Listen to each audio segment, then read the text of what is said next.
Doctor Rajiv, जय श्री राधे। श्री हरिवंश महाराज जी के पावन चरणों में कोटि कोटि नमन। साधक के साधना के क्रम में वो कौन सी स्थिति है जिससे वो ये समझे कि ईश्वर प्राप्ति नजदीक है? शांतिरव्यर्थ कालत्वं विरक्तिर्मान शून्यता आशा बंधा समुत्कंठा नाम गाने सदा रुचि। यदि हमारे हृदय में ऐसे लक्षण प्रकट होने लगे तो समझना चाहिए कि हमारी भक्ति परिपक्व अवस्था की तरफ जा रही है, हमारी भक्ति उत्थान को प्राप्त, हम भूमिका में पहुंच रहे हैं, भक्ति की ऊंची भूमिकाओं में।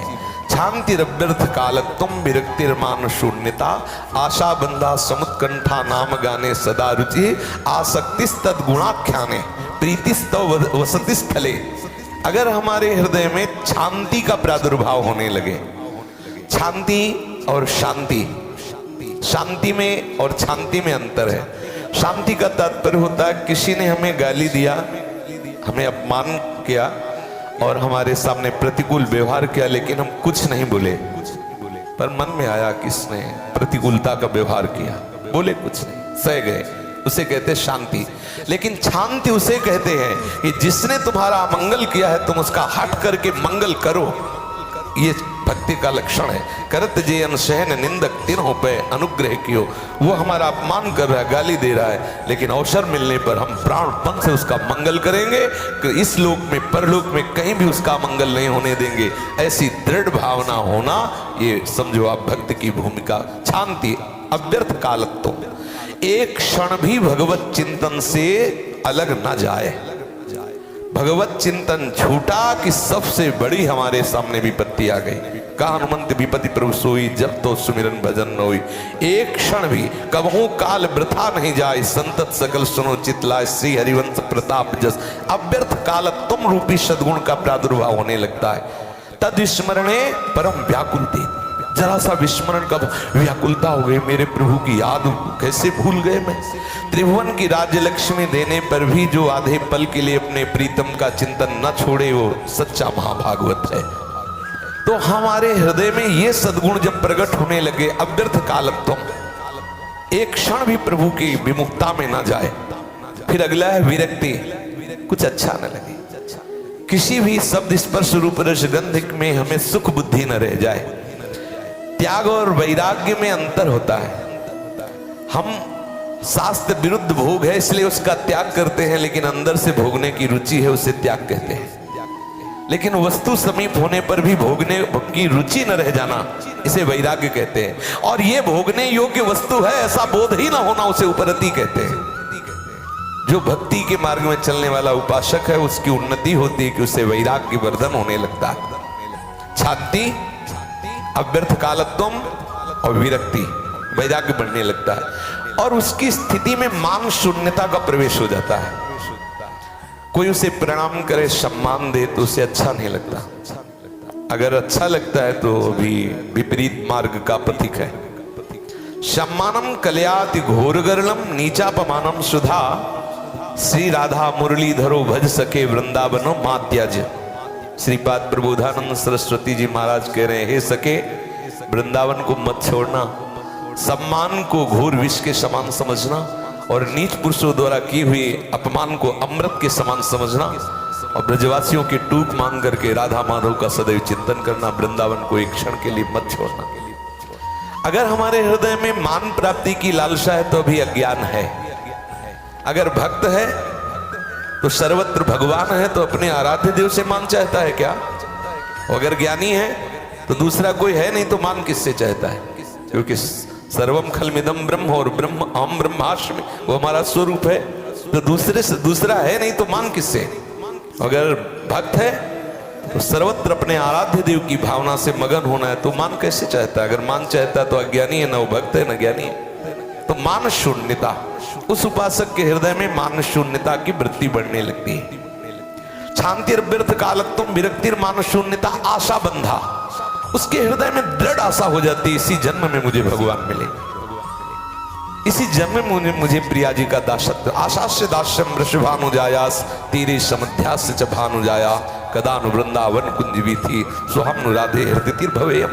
लाडली कभी ऐसा होगा कि मैं वृंदावन की कुंज वीथियों में मधुकरी मांग रहा हूं और आप मुस्कुराती हुई मिलो और अपनी दास्ता प्रदान कर दो, तू मेरी दासी हो जा, ऐसी कभी कृपा करो लाडली जो। तो वृंदावन की वीथियों में विहरण करने वालों को राधा दास्य की भिक्षा मिलती रहती है। दृढ़ आशा करें कि इसी जन्म में मुझे राधा दास्य प्राप्त होगा, या मुझे भगवत प्राप्ति होगी, या प्रेम प्राप्ति। जो अपना लक्ष्य बनाए है उस लक्ष्य में दृढ़ता आने लगती है। जब साधक की अध्यात्म उन्नति होती है, दृढ़ आशा बन जाती है कि निश्चित मिलेंगे प्रभु, निश्चित मिलेंगे। आशा बंदा समुत्कंठा, उत्साहवर्धन होने लगता है। किसी भी परिस्थिति में उपासक का उत्साह नहीं नष्ट हो सकता। जैसे अपने लोगों में क्या है, थोड़ा सा हार आई कि हम उत्साहहीन हो जाते हैं। अब क्या करें, इतना हम प्रयास कर रहे हैं फिर भी ऐसी त्रुटि हो गई है, इतना हम कर रहे हैं अब तो मुश्किल है इस मार्ग में चल पाना, निराशा आ जाती है। उस साधक में निराशा नहीं आएगी। उत्साह संपन्न मदीर्घ सूत्रम क्रिया विधिज्ञम व्यसने सुसक्तम सूरम कृतज्ञम दृढ़ सौहृदंच लक्ष्मी स्वयं याति निवास हेतु। चाहे उसे भक्ति स्वयं याति निवास हेतु कहो, जिसके हृदय में दृढ़ विश्वास है, पूर्ण उत्साह है, कई बार हराएगा मन। देखते हैं अविनाशी का बच्चा हूं, कितनी बार हराएगा, तो एक बार तो तू मेरे दांव में फंसेगा ही फंसेगा। उत्साह संपन्न, हरा, मेरी हार में भी जीत है, तू हरा, हारे को हरे नाम, देखते कितना हराएगा। वो उत्साह पूर्वक प्रतिपल नाम जपने लगता है, नाम में उसे सुख मिलने लगता है। नाम गाने सदा रुचि रुचि।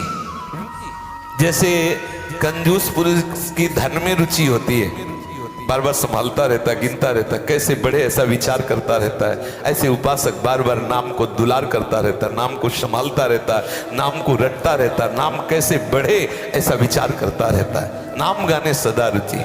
आसक्ति तद्गुणाख्याने, हम जिनकी आराधना कर रहे हैं उनके गुणों का वर्णन करने में, उनके गुणों का श्रवण करने में आसक्ति हो जाए।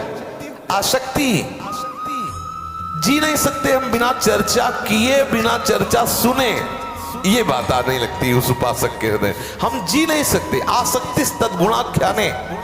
और फिर है प्रीति तद्वसति स्थले, जहां हमारे प्रीतम ने लीलाएं की है उस लीला भूमि में ऐसी प्रीति हो जाती। प्राण तजो बन ना तजो कहो बात को ला। मैं प्राण त्याग सकता हूं लेकिन अपने प्रीतम की लीला स्थलियों का त्याग नहीं कर सकता। आसक्त चित्त हो जाता है, कहीं भी उसका शरीर रहे अपने प्रीतम की लीला स्थलियों में ही चित्त के द्वारा चिंतन करता रहता है। जैसे अपने लोग उपासक हैं वृंदावन धाम के, ब्रज धाम के, तो भले अन्य चेष्टाएं कर रहा है संसार के, लेकिन चिंतन कर रहा है, कहीं वृंदावन, कहीं बरसाना, कभी परिक्रमा लगा रहा है, कभी यमुना जी, कभी सत्संग। ये उसका जो चिंतन है, ये वृंदावन को चिंतवन यह है दीप उर्बार, कोटि जन्म के अघतमय काट करे उजियार, करोड़ों जन्मों के पापों का नाश। ये चिंतन उसके जो हृदय में हुआ धाम का, लीला स्थलियों का, नष्ट कर देता है अंधकार को, और प्रेम का, ज्ञान का दीपक उसके हृदय में प्रकाशित हो जाता है। यदि ये सद्गुण प्रकट होने लगे तो साधक को जानना चाहिए कि हम भगवत प्राप्ति में, उन्नति के मार्ग में अग्रसर हो रहे हैं, नजदीक पहुंच रहे हैं, हम भगवत प्राप्ति के बिल्कुल समीप आ चुके हैं। यदि शांति व्यर्थ कालत्वम विरक्तिर्मान शून्यता आशा बंधा समुत्कंठा नाम गाने सदा रुचि आसक्ति तद्गुणाख्याने प्रीति तद्वसति स्थले, ये लक्षण आने लगे। समझ रहे?